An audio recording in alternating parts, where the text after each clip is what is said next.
Hey guys, welcome back to my channel, and today we're going to go over how I prepare for a D&D session. Stick with it.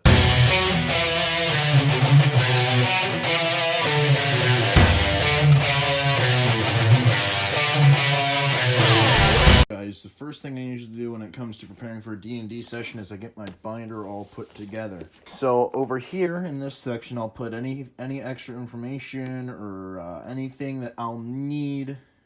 Maybe if I'm running a huge game with minions for high-level players, I'll slide the minion sheet in, the sheet for the minions in here. That way I have quick access to them all the time.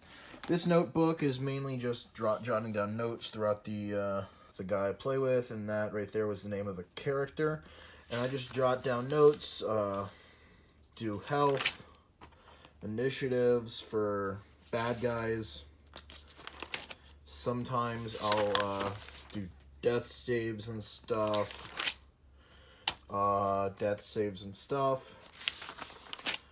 You know, over here I did an initiative tracker kind of thing. You know, this notebook is just kind of my whatever happens, happens. Now, in all of my binders, I always make sure to keep a copy of the homebrew rules that I use. And this right here could be a video all in itself. But right here is just the homebrew rules on a page. I use these clear page protectors just because, you know, we got this little water right here to clean off the board, and in case some of it would spill or anything, I want to try to keep these pages as protected as possible. I always keep a map of my world right here in the second sheet of in this binder. I always keep a map of my world. That way I know if my players are over here, you know, like how far it would take them to travel to here, you know, that kind of thing.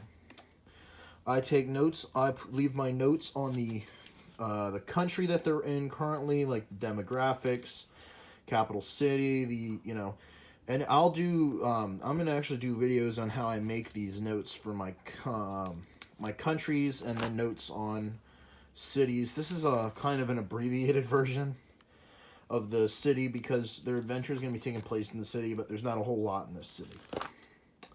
And then I have my adventure notes.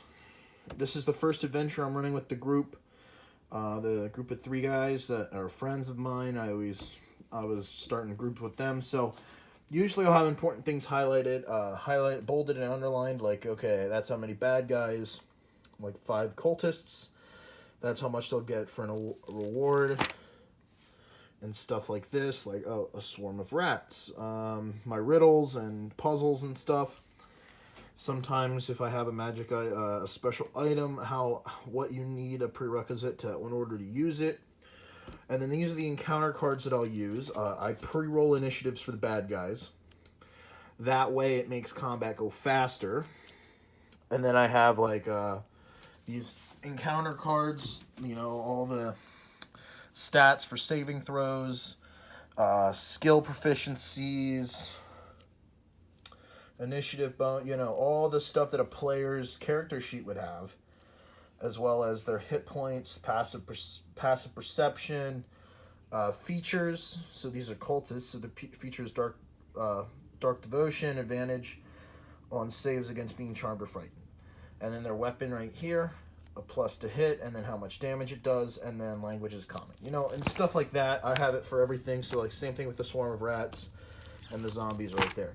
And then I always keep, I'm gonna sit down, guys, but I always keep, for this group, I'm always gonna keep copies of the character sheets for my players on hand. So like here we have Nipple Supple, who's a female dragonborn paladin, level 1, and their god that they worship is Hage.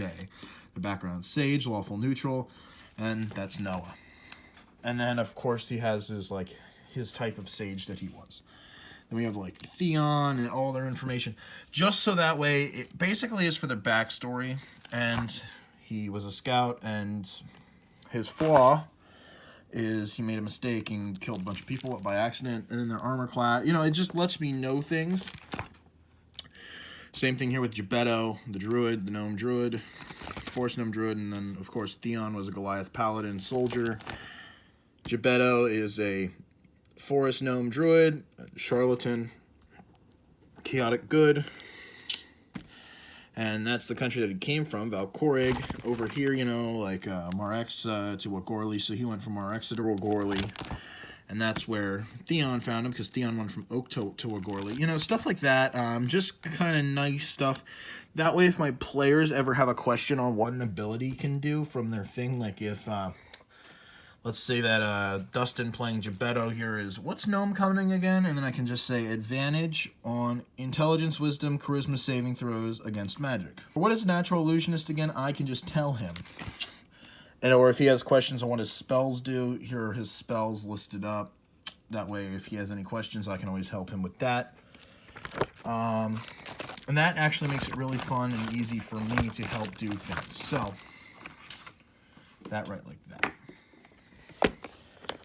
I always keep a nice little cover, just because it makes my job.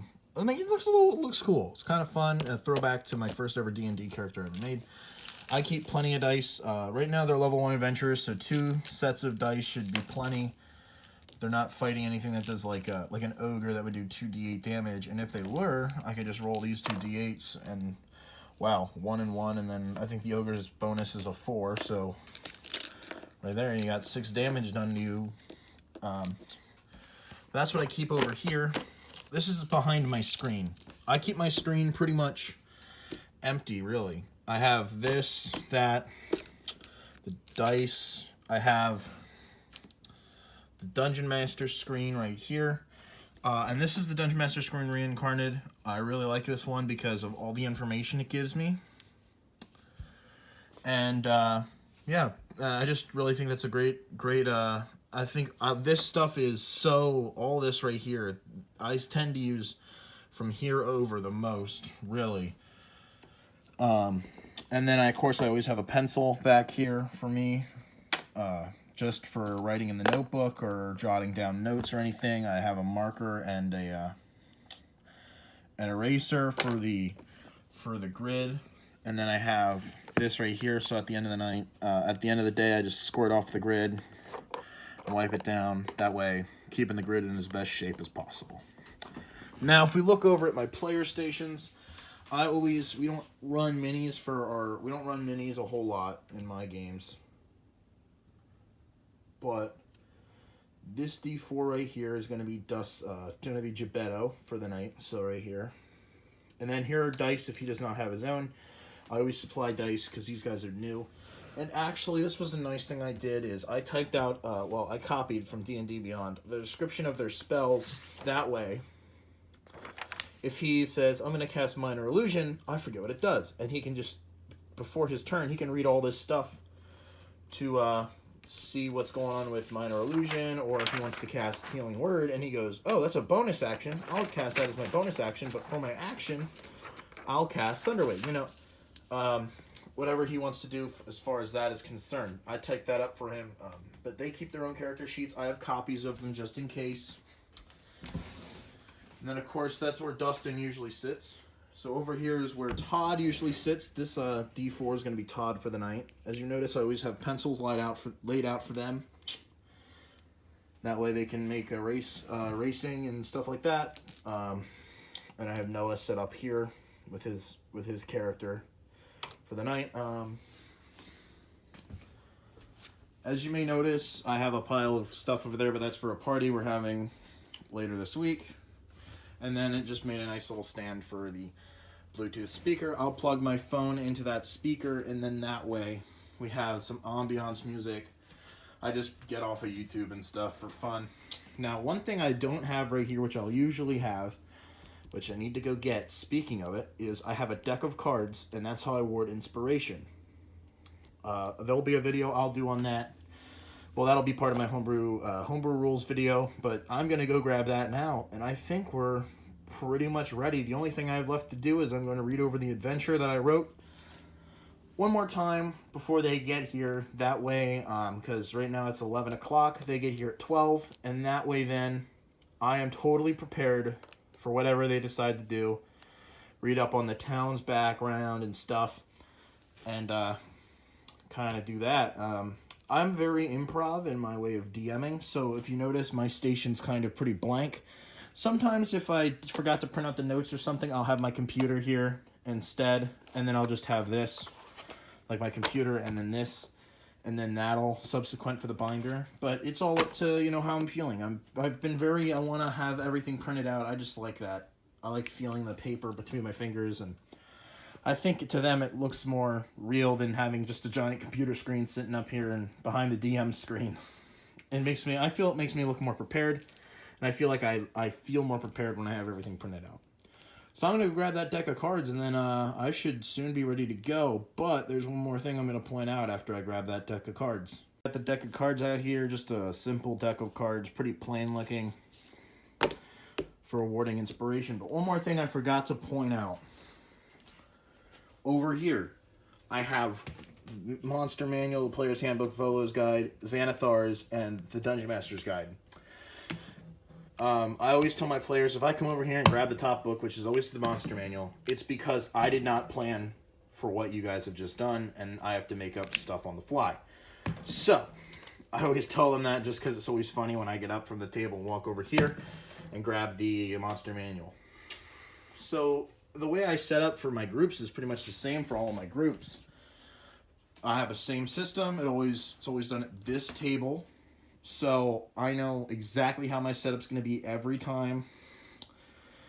Just kind of makes my job easier. If you're a DM that likes doing things, changing things up on the fly or whatever, that's not really for me, but I will do kind of whatever and just, you know, we'll see what happens as far as the game goes. So guys, that's it for this video, and I will see you in the next one.